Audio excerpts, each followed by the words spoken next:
So after doing two reviews where I talked about animes that were pretty much well received by everyone, but kind of in the middle for me, I decided let's do something different this time, and I'm going to talk about anime that I really liked, but most people either were kind of in the middle about it, and even a lot of people really just did not like it. And that anime is Seraph of the End, a 2015 fantasy action series that, when it was coming out, was getting a lot of buzz, a lot of hype, a lot of people were interested, and a lot of people watched it, and then it just kind of went away. It got 2 seasons, and due to my lack of the ability to watch anything on time, I actually just got through them like a week or two ago.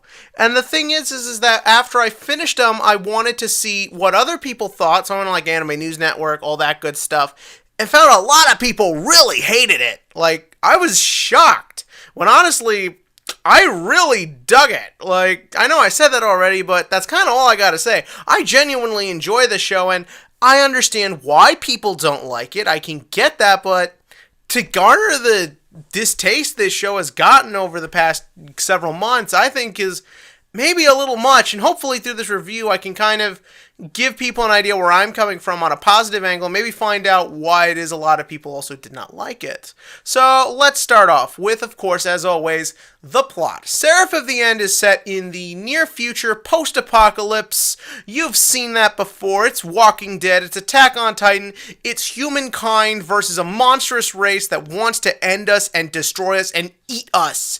Why is this such a big thing right now? I don't get it.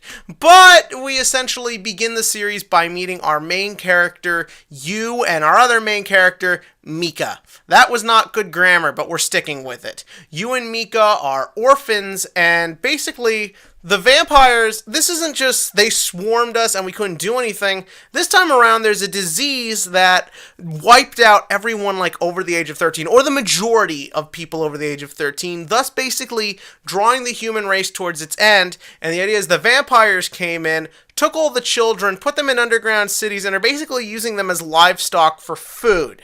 Immediately, I was drawn into this premise because it does ultimately announce to humanity's the underdog versus the big evil monster, but at least this tries and does something a little bit different with it. Again, we've seen this sort of thing before where vampires took over the world, but I like the way it's done here as they do a very good job of making it seem very disturbing. I don't know, maybe it's just the idea of seeing violence happening to children that I just have a problem with, but I thought that was done very well in this, and it showed it off very good. Now, after an event, I won't, even though it was all over the internet after the episode 1 premiere, I'm not going to spoil it here because I do think it is, even though you see it coming, I would prefer that you see it organically, like you find it when it happens, because it is another thing about the show that is done actually very well.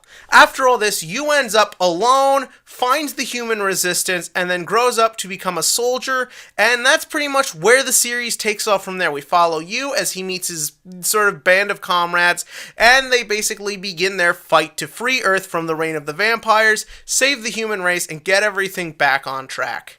Now, to say this show is a lot like Walking Dead or Attack on Titan is kind of an understatement. It is more like Attack on Titan, even has some similar character designs. But what I kind of like about this over those other two is that because they're fighting vampires, they're fighting a competent villain. It's not just giant mindless monsters that they need to just beat every week. There's actual enemies here and actual character to them, and I like the way they play the back and forth between the humans and the vampires. Vampires have obviously kind of become the butt of everyone's jokes over the past few years, so it's neat to sort of see something try and make them look intimidating, but still give them a sense of culture and character to them, which I really enjoyed. The vampire characters in this are very interesting. You do hate them, but you are really fascinated by their culture, and I like the way it was represented here.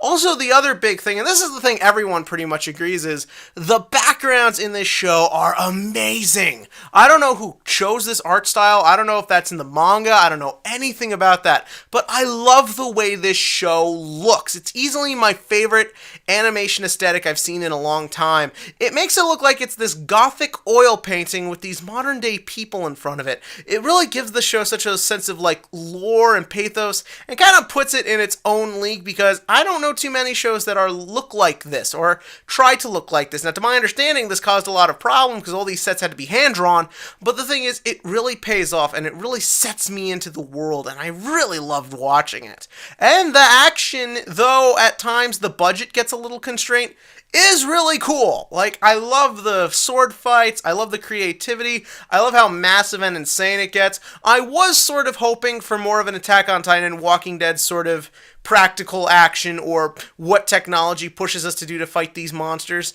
But in this, they have demon weapons, and even though it's a little weird at times and they sort of mess with their own rules a lot, it still worked and it still made for some very cool fights. Now on to the thing that a lot of people really don't like, and that is the characters. Yu and Mika are typical.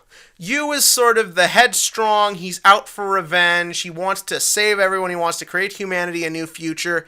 But unlike Eren, I kind of like this guy. The difference is that where with Eren, he wasn't made to be very likable or logical. There's a lot of emphasis on showing you what kind of person he is, how he thinks. It's not just a single entity. You really get a sense of a character to him. He's got a personality, he's got a story arc, and he's headstrong, but he's not a pure idiot. He definitely gets better as the series goes, and I really like watching his back and forth. Mika, I wish would get a little more time to him, but I did also like him and enjoy his story arc. My favorite character has got to be in this whole thing, Shinoa. Oh my god, if anyone wants to ask me who my like recent waifu is from animes, I'm like, it's gotta be Shinoa. She's awesome, she's this really smart, clever, you've seen this type of character, but what I like about her is she's got kind of this twisted edge to her. You can't really tell at first if maybe she's half crazy, if she has ulterior motives, whose side she's on. But man, is she fun to watch. She has a lot of cool dialogue. She's one of those characters where whenever she moves her face, you just see the gears in her brain moving. And I really love this character. Hell, I would just watch a show that's just about her. There's also a really cool character named Lieutenant Gurren, who's the same thing pretty much as Roy Mustang from Full Metal Alchemist, but he also has a lot of good back and forth with you. From there, though, we do get into sort of the standard team cliches. You've got the best friend who's just sort of like helping and likable. You've got the punk one. You have sort of the annoying other girl who's just there to have a secondary girl character. And that's sort of it. But unlike something like Attack on Titan, where these are new, extreme characters, you're gonna love every one of them, it doesn't waste a lot of time on them. I mean, you get to know them, and I can't say I wanted any of them to die by the time the second season ended, but, you know, it doesn't really try that hard. The show knows what you're here to see, and it really tries to deliver on that. The vampires, though, a lot of them are really cool. There's even this ridiculous, like, lolly-looking one who's like the queen of the vampires. I thought I was gonna hate her, but by the end, I really was fascinated to see what happens with her next. You get your other vampire villain characters who are also really cool to watch, and you just have a show that's very good with its atmosphere. It really makes its plot interesting, and it doesn't try and mess with you or bullshit with you. It knows what you're here to watch, and it tries to deliver. It's got some budget problems, and it hurts at a couple points, and there are cliche moments that you wish weren't there, but all in all, I really enjoy this series, which makes me wonder, why did it get a lot of negative reception, especially after things like Attack on Titan and Sword Art Online, which also have a lot of the things people complained about, but those shows, at least at the time, people were psyched about. Why did this thing pretty much get hated on not even that long after it aired? Well, if I were to take a guess, first up, the plot executes itself very standard. Even though it does do a good job with its atmosphere, I can't ignore the fact that there weren't really any big twists in this. There was nothing that I didn't see coming, and even when there are moments where twists are coming, you do get way too much time to figure out where it's going. And even though the second season ends on a cliffhanger, if I'm correct, not even the manga is at the point where the show ends, I can kind of tell where it's going.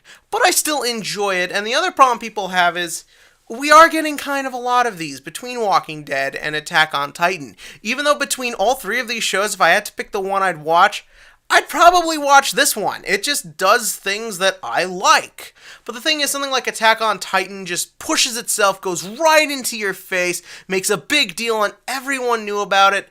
This one, I think, treated itself much more subtly, was much more subdued, and even though it was more straightforward about itself, I think really when it came down to it, there was nothing for a lot of people to overly grasp onto. Even though I personally really enjoyed it, I understand why it got the response it did.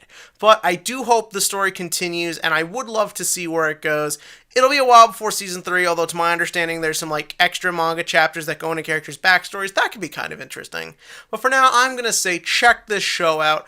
Go in with an open mind, and if you like it, that's great. If you don't, I get where you're coming from. But what did you think of the show? In the comment section below, give me your thoughts on Seraph of the End. Did you like it? Did you not like it? And as always, click to like and click to subscribe so we can see if this show gets a next season.